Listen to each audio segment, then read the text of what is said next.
તો નમસ્કાર ગુજરાત, આજના તાજા સમાચાર વિશે વાત કરતા પહેલા ચેનલ પર નવા હોય તો ચેનલને સબસ્ક્રાઇબ, વિડીયોને લાઇક કરવાનું ના ભૂલશો।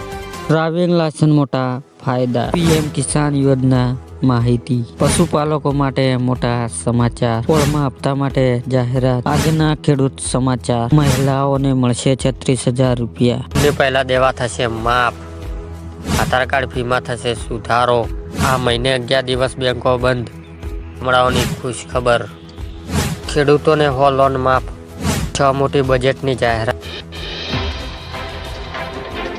ડ્રાઇવિંગ લાયસન્સ મોટા ફાયદા, એટલે કે ડ્રાઇવિંગ લાયસન્સ ખોવાય કે ચોરાય તો આરટીઓમાં અનેક ધક્કા ખાવા પડતા હોય છે, પરંતુ હવે ડુપ્લિકેટ ડ્રાઇવિંગ લાયસન્સ મેળવવું ખૂબ જ સરળ બની ગયું છે અને હવે ઘરે બેઠા બેઠા ઓનલાઈન લાયસન્સ મંગાવી શકો છો મિત્રો। પીએમ કિસાન યોજના માહિતી, શરૂઆતના સમયમાં ગ્રામ પંચાયત સ્તર પર તપાસી કર્યા વિના ખેડૂત પાસેથી પીએમ કિસાન યોજના માટે આવેદન લઈ લેવામાં આવ્યા હતા અને યોજના શરૂ કરી દેવામાં આવી હતી। પાછળથી ધીરે ધીરે તેમના તપાસી શરૂ થઈ હતી। કેન્દ્ર સરકાર વધુ તપાસી કરીને ખાતામાં તેમજ જમીનને અપડેટ ખેડૂત પાસેથી માગ્યા, જેના લીધે ખોટા ખેડૂતોને ફરિયાદ પાસ થયો હતો। પશુપાલકો માટે મોટા સમાચાર, પશુપાલનને વ્યવસાય તરીકે સ્વીકાર, પશુપાલન કરવા માંગતા લોકોને આર્થિક સહાય પૂરી પાડવા માટે રાજ્ય સરકાર દ્વારા 12 દુધાળા પશુની ડેરીએ ફોર્મ છાપવાની સહાય યોજના અમલ મુકાઈ છે અને આણંદ જિલ્લામાં વર્ષ 2022-2023 દરમિયાન સ્વરોજગારીના હેતુસર આ યોજના હેઠળ કુલ 28 અરજીઓ મંજૂરી કરાઈ હતી અને લાભાર્થીઓને આશરે ₹21.70 લાખથી વધુની સહાય ચૂકવવામાં આવી છે। હોળમાં હપ્તા માટે જાહેરાત, દેશભરના કરોડ ખેડૂતને પ્રધાનમંત્રી કિસાન સન્માન નિધિ યોજના હોળમાં હપ્તાની આતુરતાથી રાહ જોઈ રહ્યા છે અને મીડિયા રિપોર્ટ અનુસાર કેન્દ્ર સરકાર ફેબ્રુઆરી મહિનામાં અથવા આગામી માર્ચ મહિનામાં પ્રધાનમંત્રી કિસાન સન્માન નિધિ યોજના હોળમાં હપ્તા જાહેર કરી શકે છે। જો કે સરકાર હજુ સુધી હપ્તા નાણાં ટ્રાન્સફર કરવા અંગે કોઈ સત્તાવાર જાહેરાત કરી નથી।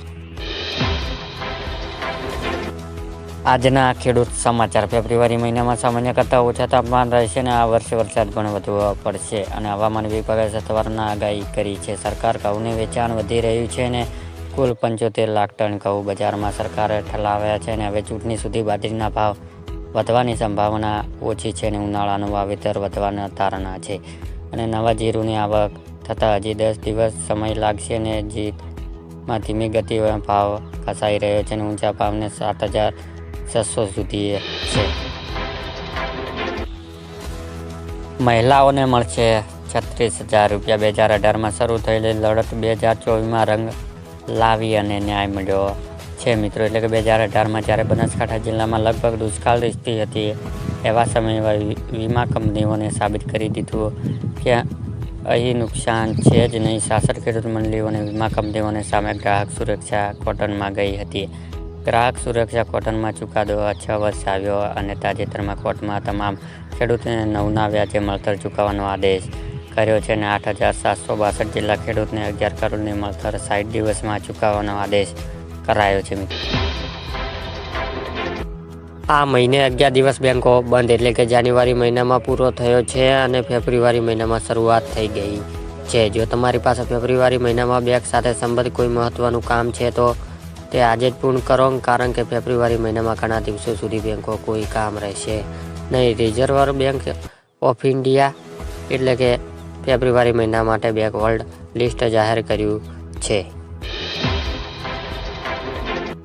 ચૂંટણી પહેલા દેવા થશે માફ, એટલે કે મિત્રો ખેડૂત દેવા માફ કરવાની લઈને સરકાર અને ખેડૂતના આગેવાનો વચ્ચે ફરી એકવાર મામલો ગરમાયો છે।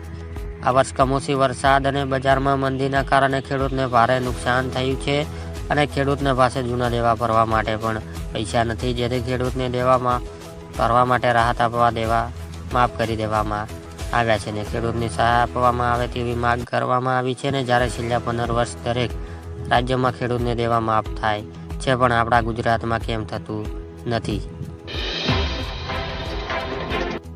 આધાર કાર્ડ ફીમાં થશે સુધારો, એટલે કે મિત્રો આધારની વિગત મફત અપલોડ કરવાની છેલ્લી તારીખ ફરી એકવાર લંબાવવામાં આવી છે અને આધાર દસ્તાવેજો અપલોડ કરવાની છેલ્લી તારીખ અગાઉ 14 ડિસેમ્બર 2024 હતી, જેને કરીને 14 માર્ચ 2024 કરવામાં આવી છે. અને આ માટે સરકાર દ્વારા માય આધાર એપ્લિકેશન લોન્ચ કરવામાં આવી છે ને, જેથી જે મિત્રો આધાર કાર્ડ, ઉંમર, સરનામું, જન્મ તારીખ, લિંક મોબાઈલ નંબર પર ઈમેલ જેવી માહિતી મફત અપડેટ કરવામાં આવે છે.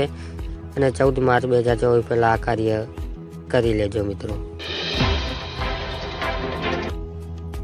ગામડાઓને એક ખુશ ખબર, એટલે કે ગુજરાતમાં સરકાર દ્વારા હવે રાજ્યોમાં દરેક ગામોની સિંચાઈ પાણી આપવાનો એક મોટો નિર્ણય કરવામાં આવ્યો છે. ને જે મુજબ હવે રાજ્યમાં દરેક ગામોની સિંચાઈ પાણી આપવામાં પિયત મંડળી, રાજ્યમાં અત્યારે 300 થી 350 પિયત મંડળીઓ છે. અને આ તરફ હવે દરેક ગામોની સિંચાઈ પાણી આપવા માટે પાઇપલાઇન નાખવા માટે 50 સબસિડી આપવામાં આવી છે મિત્રો.